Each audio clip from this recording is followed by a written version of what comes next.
यहूदी और मुसलमानों में 1400 साल पहले हुआ था सबसे बड़ा युद्ध। ईरान क्यों इजराइल को दिला रहा इतिहास की कड़वी याद।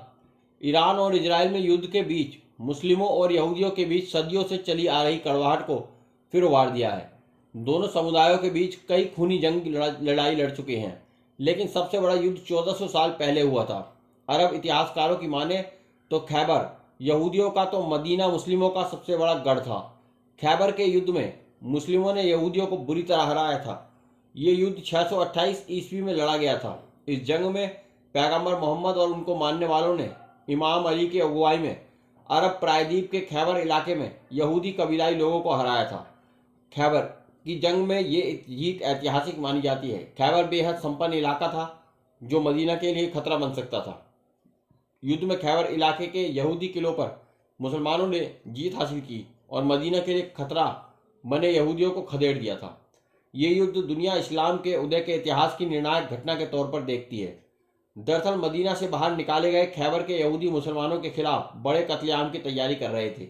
इस युद्ध में गैर मुस्लिम अरब समुदायों को साथ लेकर मदीना पर हमले की साजिश रची गई थी। यहूदियों ने बनु गिफ्तान समूह को साथ लेने की कोशिश की। उन्हें मदीना से लूटे गए हिस्से का आधा देने का वादा किया गया, लेकिन इस साजिश की भनक लगते ही पैगंबर मोहम्मद ने खुद ही खैबर पर हमले का ऐलान कर दिया।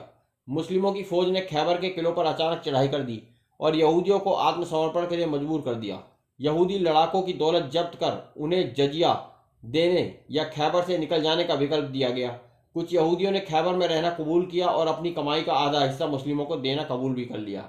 खैबर की जंग ने मुसलमानों की शक्ति के केंद्र के तौर पर मदीना की पहचान को मजबूत किया, साथ ही दुनिया में इस्लाम के प्रचार प्रसार के लिए रास्ता खोल दिया। अरब मुल्कों से भारत की ओर भी मुगल, तुर्कों और अन्य कबीलाई लड़ाकों ने रुख किया और इस्लामिक साम्राज्य बनाया। इजराइल से युद्ध को ईरान मुसलमानों और यहूदियों के बीच की जंग के तौर पर पेश कर रहा है। ईरान लंबे समय से फ़लस्तीन के इलाकों पर इजराइल के कब्जे का विरोध करते हुए उससे दुश्मनी निभा रहा है। इजराइल के कब्जे वाले शहर यरूशलेम में अल अक्सा मस्जिद भी है। ये मुस्लिम और यहूदी दोनों अपने लिए पवित्र मानते हैं, जिसको लेकर टकराव भी होता रहता है। ईरान के सर्वोच्च नेता आयतुल्लाह अली खामेनेई ने युद्ध के बीच एक्स पोस्ट में लिखा था, महान हैदर के नाम पर जंग शुरू होती है।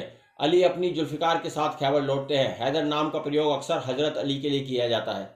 शिया मुसलमान इन्हें पैगंबर मोहम्मद का उत्तराधिकारी समझते हैं। सुन्नी मुसलमान उनको चौथा खलीफा भी मानते हैं। वो पैगंबर के भतीजे और उनकी बेटी जहरा फातिमा के सोहर भी थे।